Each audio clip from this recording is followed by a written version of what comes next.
If you want to make money in AI, then you need to understand what sort of automations and agents people actually buy. And no, it's not overcomplicated AI agent armies that are nothing more than a glorified Siri. What people actually buy is simple. It's agents and automations that lead to them making more money. You need things that drive true value in a business. But the good news is there's about 4 AI solutions that you need to worry about. They cover about 90% of the market. And as someone who's been running their own AI agency that does about 40K a month, I can attest to this. But don't just take my word for it. Take a look at this post on Reddit. What this guy did is he scraped 6 months worth of data from Upwork to see what sort of AI solutions are people actually buying. So the exact automation that clients paid for had a lot to do with things like lead generation. And we saw common pain points that included stuff like hooking up GPT to a CRM. And again, more lead generation stuff. And that sentiment echoes what I've seen myself, which is why I believe these are the 4 AI automations and agents you need to focus on.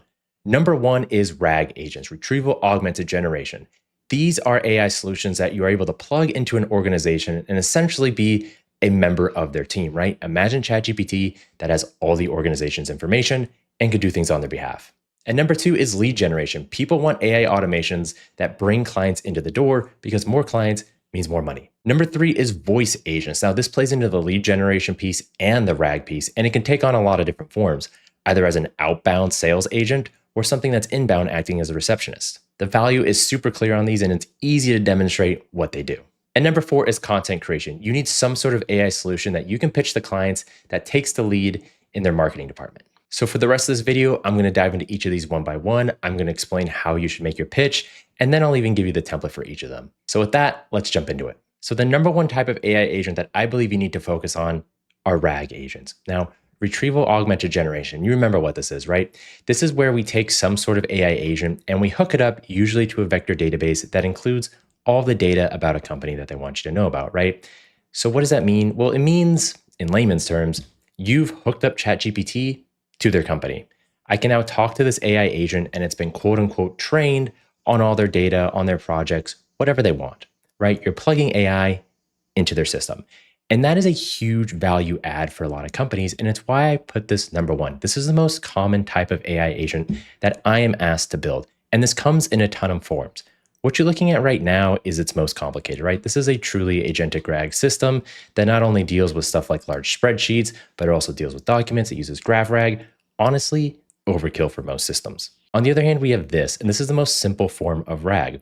Right? We have some area where we put in documents and then it gets ingested into our system. In this case, you would just say, hey, client, you're going to put all your documents into a Google Drive and it's automatically going to get vectorized into somewhere like Pinecone.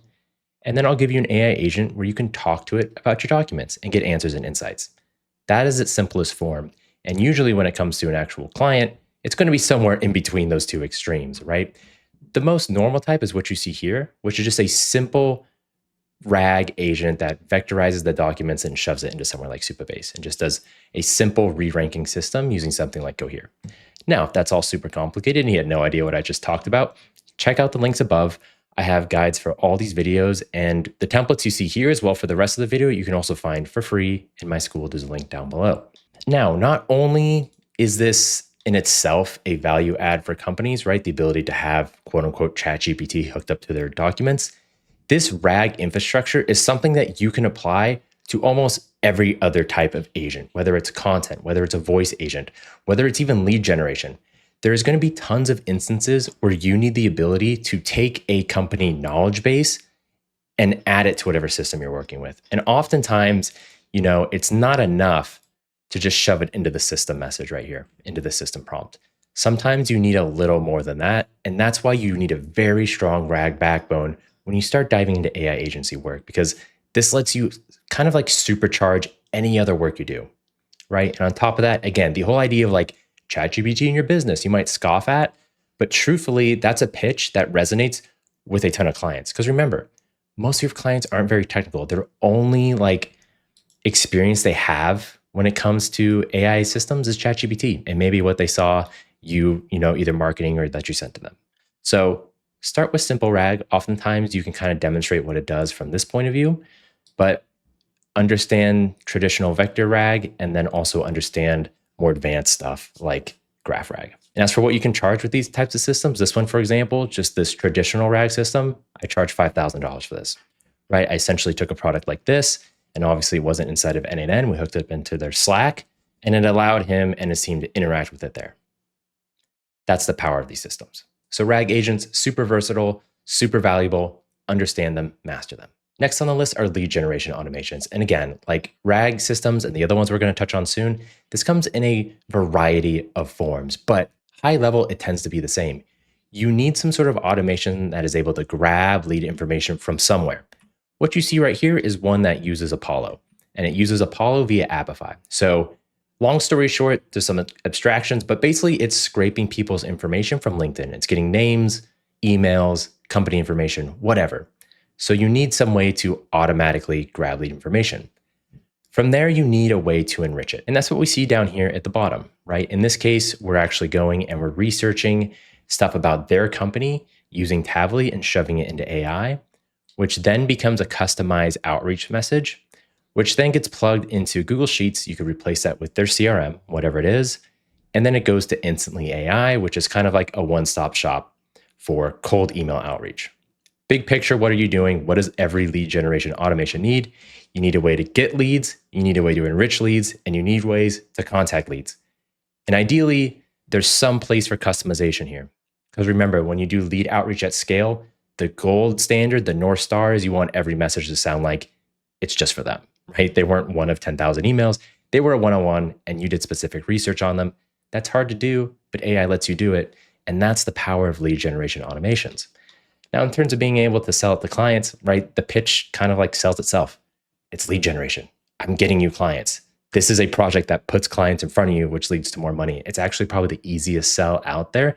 And it's one that also applies to any business. Just like RAG, right? The idea of plugging in ChatGPT into your business is ubiquitous, right? You don't have to have a specific niche for that. Same thing with lead generation. There's no specific niche you need for this. Every business lives and dies on sales, and this helps them get more sales. So again, understand it and master it. Next on the list are voice agents, and these come in two forms. Outbound agents, so AI agents that make calls outbound to somebody, right? Think of someone following up on a lead. Or inbound agents, something that takes calls and does something with them. Think of like a receptionist.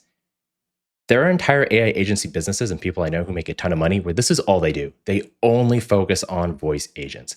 Now, N8N and these kind of low-code infrastructures, these are like the back end of your voice agent, but you usually need some sort of front end or something that does all the voice work. There's a lot of options out there. Probably the premium one on the market is 11 Labs, both in terms of its ease of use and the amount of voices you have available to it. And sort of the general way it works is you create some sort of voice agent inside of 11 Labs. And again, I have videos on how to do this. Inside of 11 Labs, or whichever program you're using, this is where you give it the instructions. This is where you give it the system prompt of how you want it to talk, et cetera, et cetera, et cetera, right? You usually hook up some phone number to it using something like Twilio, or you use a phone number that they have themselves. On the N8N side, this is where you handle all of like the CRM back and forth. This is where you can attach almost RAG systems so that the voice agent is able to draw on those systems to answer questions like what appointment times are available? What sort of products do we have available for more of like a sales agent, right? And from there, all this stuff gets dumped into some sort of CRM. In this case, you see it with Airtable. And the nice thing with the voice agent is you can kind of make it one coherent package where you say, hey, I'm giving you a voice agent that includes a custom CRM. And your custom CRM is really just a fancy looking Airtable dashboards. But people eat that up. Truly, they do. And this is why voice agents, you can get away with this being your only product you sell. If you can master voice agents, you can go really, really far because it's also easy to sell, right? Because I'm saying, hey, you have a sales rep, you have a receptionist. Well, I have an AI one and it does the same job for 1% of the cost and it never goes home. And if you don't like that sell, like I'm not trying to put someone out of a job, another one is like, hey, imagine a inbound voice agent that only works after the receptionist has left, right? After hours, taking in calls instead of things being lost to voicemail or otherwise, you have an agent that can now pick up those calls, set appointments, plug into a CRM. Again, that's how you sell it. You're selling the outcome, never the tech. You're never going into a call and being like, all right, this is how the system prompt works. No. The sell is always the outcome. And the outcome is more clients, which means more money. Remember that. Last on the list are content creation automations. Now, the most common type that you will find when it comes to client work is usually something on either Twitter or LinkedIn. Twitter can be tough because you do have to go down like certain accounts and pay a certain amount of money to use their API, but LinkedIn isn't too bad, right? These are all text-based automations. And the idea tends to be pretty simple, right? In this case, you see a form, but this could be an automatic trigger. You send some sort of topic to talk about to AI. It does research on the topic. It creates the copy in their voice, right? That's another big selling point. You massage the system prompt with examples of the company or the person so it sounds like them. You attach some images, and then you generate the image. The two big selling points on this, one that I just alluded to, was that you can make them sound like them, right? We are not in the business of AI slop, right? AI slop is so obvious and it feels like everything AI is AI slop, but that's because that's the only ones you notice. You don't notice the good AI stuff coming out there. Your sell is you're going to sell them the good AI stuff that actually sounds like them. And you can do that by massaging system prompts and providing examples. Secondly, marketing is obviously a huge part of any business's success, and this allows teams to automate it, especially small teams that don't have someone dedicated to this task, right? And just like other things, this also comes in a variety of forms. I once worked with a client where they wanted to take Zoom calls that they did these town halls essentially, and then they wanted the transcript recorded, chopped up, and then turned into Twitter posts, right? Kind of random, but they paid for it, right? And all the way up to hey, we just want LinkedIn posts. And again, you can also go down the rabbit hole of VO3, video generation automations. Those are super fancy and they get a lot of views on YouTube, but they also have a high cost associated with each video.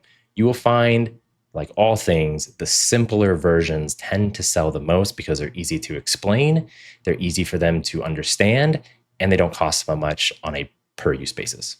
So you always want content automation stuff kind of in your back pocket. I don't think it's as popular as stuff like lead generation, RAG, or the voice stuff, but know how to do it. All right, so that pretty much sums it up. Those are the 4 AI agents and automations you need to understand if you actually want to make money in this space, right? RAG, lead gen, voice, content.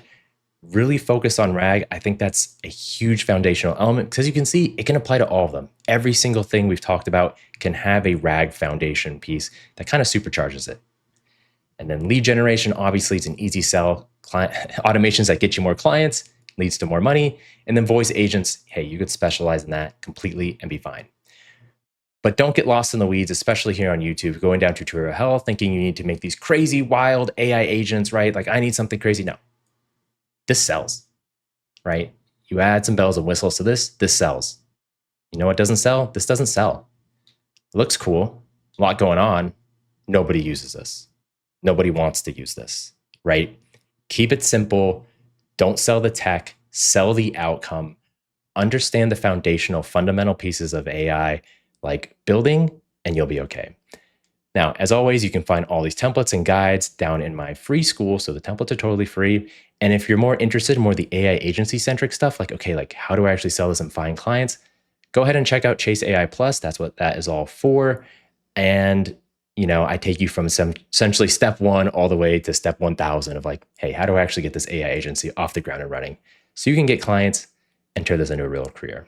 All right, so let me know what you thought about these. Love to get your thoughts on this, especially from people who've been in the AI agency space, and I'll see you around.